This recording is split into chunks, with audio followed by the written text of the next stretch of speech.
Eta hitza hitz, hemen daukagu Oier Bidaurratzaga, zuzenean etorri da faktoriara eta estudiora afiliatuen bilera batetik. Orduan, bueno, badakizue orain, une hauetan giroa nahiko zaila eta gogorra dela Tubos Reunidos konpainian, berez, pasaren ostiralean, bueno, zuzendaritzak jakinarazi zien sindikatuei, kaleratze kolektiboak egiteko asmoa duela, eta, bueno, horrek eh, badauka eragin handia aiaraldean, ze azken urteotan enpresa asko itxi dira, eta Tubos Reunidos eta Tubacex dira nolabaiteko, pues, bi enpresa ikur, eta hor gertatzen dena oso garrantzitsua eta oso balitzagarria da eskualde osoan. Orduan, Oier, mil esker etortzeagatik, ze moduz? Eskerrik asko zuei.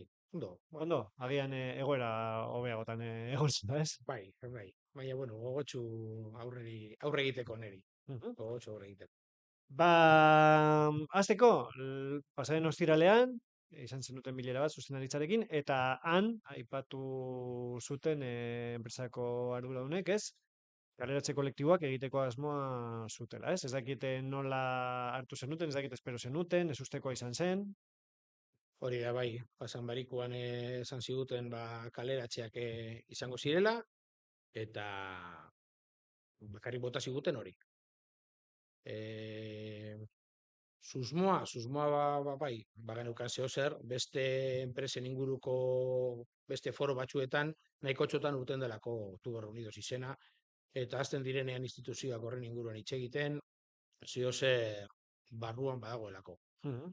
Eta bueno, eskariak ez doaz gorantza, badakizuen ez muga zergak direla eta nahiko txo jeitsi dala eta estatu batuetako merkatua itxi dala, eta orduan, bueno, zeo zer bai espero genuen. Mhm. Erteak egon gara bata bestearen atxetik jasoten, baina espero genuen momentu kojuntural bateri, neurri kojuntural bat bai jartxearena, eta ez estrukturala orain plateatzen duten moduan. Mhm. Berez, beratzir arte ez dute, ez dirudi ezer gehiagorik izango dutenik, baina zuek espero duzue jokaldiren bat informazio horrekin bilera hasi baino lehen, edo espero duzue egun horretan jasotzea informazioa. Bueno, jokaldia uste dugu dala pasane barikuan esan bezala, botatxearena titularra, eta guk enpresak testatxearena gure erantzuna zein izango den, Mhm. astelehen arte. Eta guk pentsatu izan dugu, erantzuna izan behar dela, tamainakoa eta horregatik, bai astelenean eta bai urrengo barikuan, greba egun bi deitu ditugu. Mhm. Bai erantzun bat emoteko enpresari, eta baita irudi potolo bat ikusteko Eusko Jaurlaritzan daukagun bileran, otsailaren 13 bertan. Mhm. Aipatu duzu ez, lehenengo titular horren azpian uste duzuela dagoela apur bat temperatura neurtzeko jokaldia. Zein da zuen ustez enpresaren benetako helburua? Ba, hor agertoki asko egon daitezke, bi enpresa izan da altxairutegi bakarrarekin, Mhm. eh, bi lanzentro, egia esan, agertzen zaizkigun agertoki guztiak ez dira bat ere onak. Mhm. Orain esaten badute, kaleratxe kolektibo horiekin jendean soberan gaudela, zer gertatuko da neurri kojuntural hori desagertzen danean. Hau da, aurreko batzuetan bezala, muga zerga horiei esentzioak jarri izan diete, eta horretan tubos liberatu izan da, muga zerga horietaz. Barriro sartu da lana, eta barriro hasi gara topera. Zer gertatuko da orain soberan dauden jende guzti hori, edo eurek esate dute jende guzti hori kaleratzen badute? Nok egingo du? Horregatik esaten dugu agertokia nahiko zaila dela.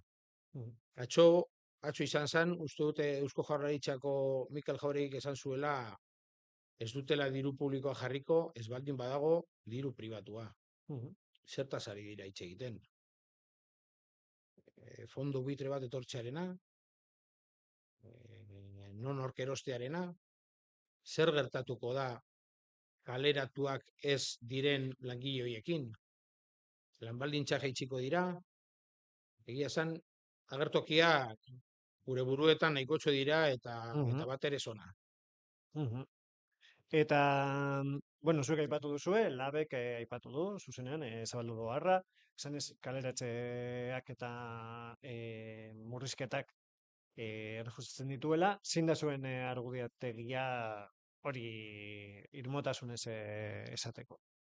Ba hori, eurek aurkeztu dituzten neurrien artean, lehenik eta behin dago ekonomikoa, Mhm, eta badakigu nondik datorren egoera ekonomiko hori edo enpresak duen zor hori, 2008an eskatu zuten 170 milioiko mailegu bat kondesaren fusio baten inguruko zerbait egiteko, baita akzioen jokaldi bat egiteko, non, bueno, akzioak bat batean bikoiztu edo hirukoiztu egin ziren. Bueno, hor egon ziren mugimendu finantziero arraroak, CNMV bai, ba horrela atzetik ibili izala edo begiratzen ibili izala, eta hor pasatu zitzaigun. Genukan zorra 35 milioitik 200 milioira. Justo 170, 175, baina 170 eskatu zituztenak. Diru hori desagertu zen, eta zorra gelditu zaigu. diru hori desagertu zen, banatu zutelako. Banatu zutelako, ez dakigu zelan, noren artean, badakigu langileek ez zutela jaso. Eta horrek izten dizune ba sama, orain da daukagun sama potolo hori. Mhm, Bestetik, esate dute ez daudela eskariak. Eskariak badakigu muga-zerga batzuengatik direla. Muga-zerga horiek jarri ditu Trumpek bere lehenengo legealdian. Ez da gauza berria. mhm. Hasi zirenean Estatu Batuetako hauteskundeak eta Trump zanean ba, irten zitekeenetariko bat, e, pentsatu barko zenuke, zer egin. Esan, no? Arrotzu guztia jartzen baldin baditu zehazka berdinean, kontu zia zehazka horrekin. Zerrausten baldin bada, arrotzu guztiak apurtuko dira. Eta hori da gertatu zaigun. Mhm, Orduan, ba, ez dakit egia zen, ez dakit. mhm. Eta 2012an egin zenuten, bueno, halako greba mugagabe, bueno, greba nahiko potentea, zein aukera ikusten dituzue batasun sindikaleko horlako ekintza bat egiteko? Ba, aukera guztiak daude. Eta hastapena ba oso ondo hasi da. Amurrioko batzorde guztiak bat egin duelako lehenengo greba bideialdiekin, eta hori da helarazi behar dioguna ba, langile guztiari, ez? Mhm, Bateratasunak beste posizio batetan jartzen gaituela. mhm, Hasten baldin bagara bakoitzak bere kasara begira, ba jai daukagu. mhm. Eta momentuz ba hori lortu dugu. Eta orain arte zenbat espediente izan dituzue bata bestearen atzean? 10 bat izango ziren. Temporalak, erteak direnak, batzuk ekonomikoak, horrek ekonomiko guztiak judizializatu egin dira, eta produktiboak izan dira azken hiruak COVID-arenak kenduta, Mhm, eta horrek e, ba, ez ditugu judizializatu lehenengoa bakarrik, besteak ikusten genuelako, ba merkatua nahiko geldirik zegoelako eta ez geneukalako horrelako zelan horreri ba heldu edo, ez? mhm. Eta bueno, eh, Eta horren beste espedienteren ostean, zein da zuen langabeziaren egoera? Ez dakit zein neurrian kontsumitu duzuen gehiena, edo langilearen araberakoa den, ez ba, dakit zein. daukagun ekoizpenagatik, ba, bai laminazioan eta altzairutegian dira gehien pairatu duten akerte horiek, eta hor izango dira, ba, gero bakoitzak ba, badakizu lanpoltsa bat edo beste hartzen duzula, segun eta zer akumulatzen duzun, eta bueno, baina flojito ibiliko dira langabezi poltsa horiek. Mhm. Flojito ibiliko dira. Eta gaur egun zenbat langile zarete konpainian? Beratxireun bat esango gara, gitxi gora bera, Mhm. Amurrion, eta beste 300 piku, 330 edo Trapagan. Eta zein izan da konpainiaren bilakaera azken urte hauetan? Ze Trapagan ere aldaketak egon dira, Amurriora bidali da, ez? Mhm. Ekoizpena, ez dakite por bat zein den gaur egungo argazki. Trapagan 2018an horrelako espediente bat be bai jarri zuten mai gainean, non argudiatzen zuten bertako altzairutegia kendu behar zala, bezala bideragarria bi altzairutegi izatearena, baina kontutan hartu barik, Amurrioko altzairutegia zegoela prestatuta Trapagak behar duen lingoteak, behar dituen lingoteak edo, ekoizteko. Horren inguruan, eginda 2021 eta 22an, eginda altzairutegi, Amurrioko altzairutegia berriztu eta hango parte bate jarri, eta Trapagako lingoteak ire ditugu hemen.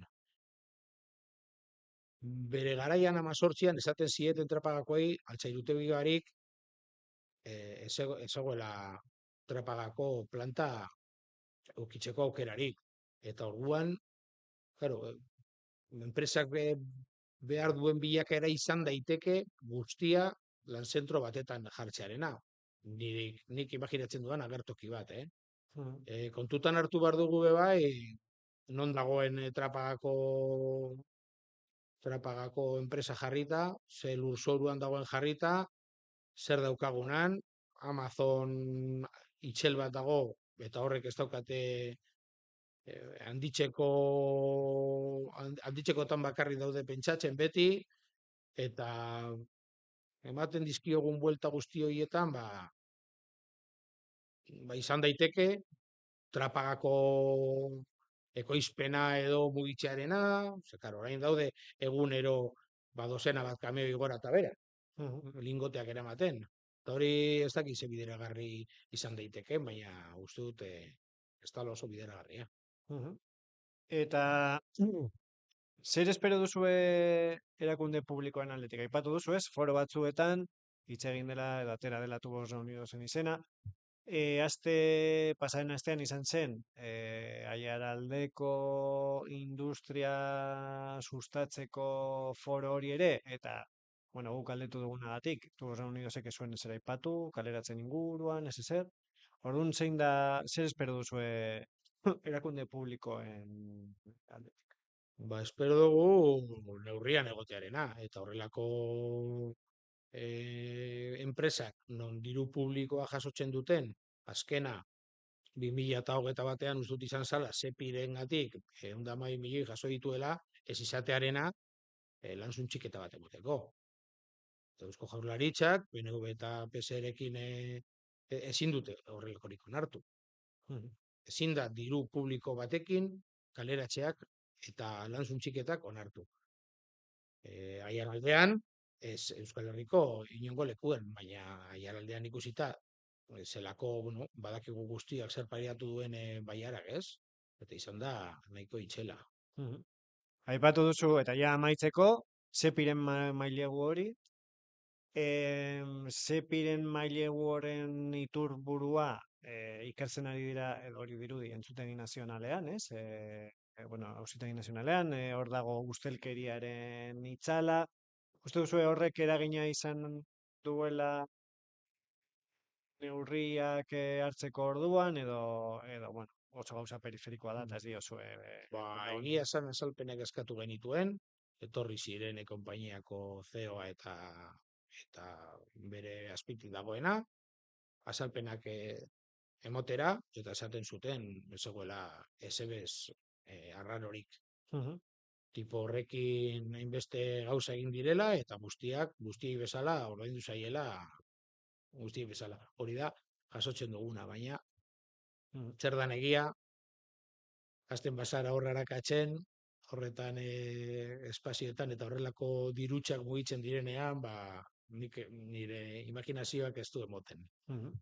Bueno, oier, mila esker etortzeagatik, gogoratu nahi dugu bihar egingo duzuela, ez, prentsaurreko bat. Hori da, prentzaurreko egingo dugu zubian, Mhm, 10etan, mhm.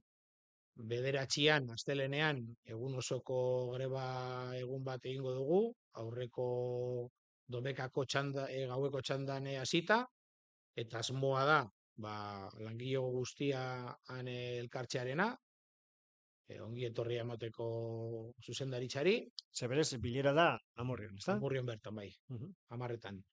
Eta 13 daukagu bederatzietan uste dut dala bilera Eusko Jaurlaritzan, eta, bueno, langilegoa bai bideratuko dugu, horregatik bai, grebagun bat deitu dugu.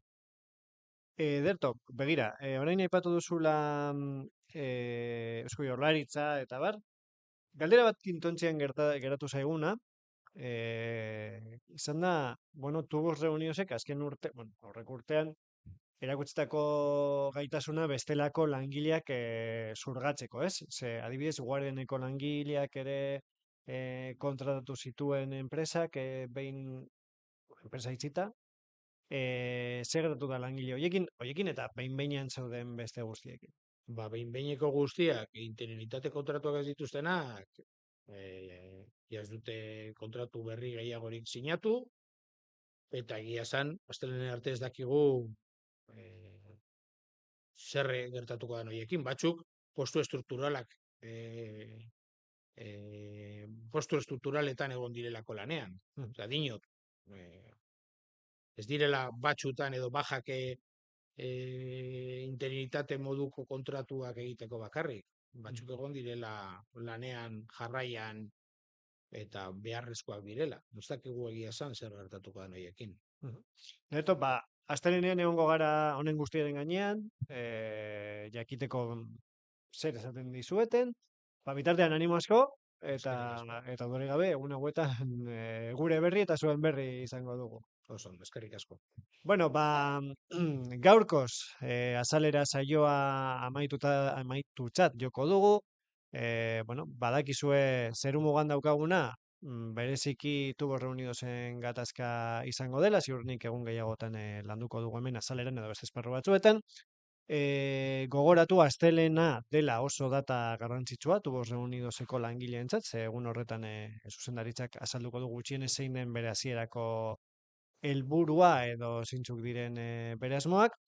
Eta, bueno, gogoratu ere, asteburua daukagula hor erdian, eta aialaldea.eus bizitatu dezakezuela, ba, agendaren eta bestelako berrien inguruan jakiteko.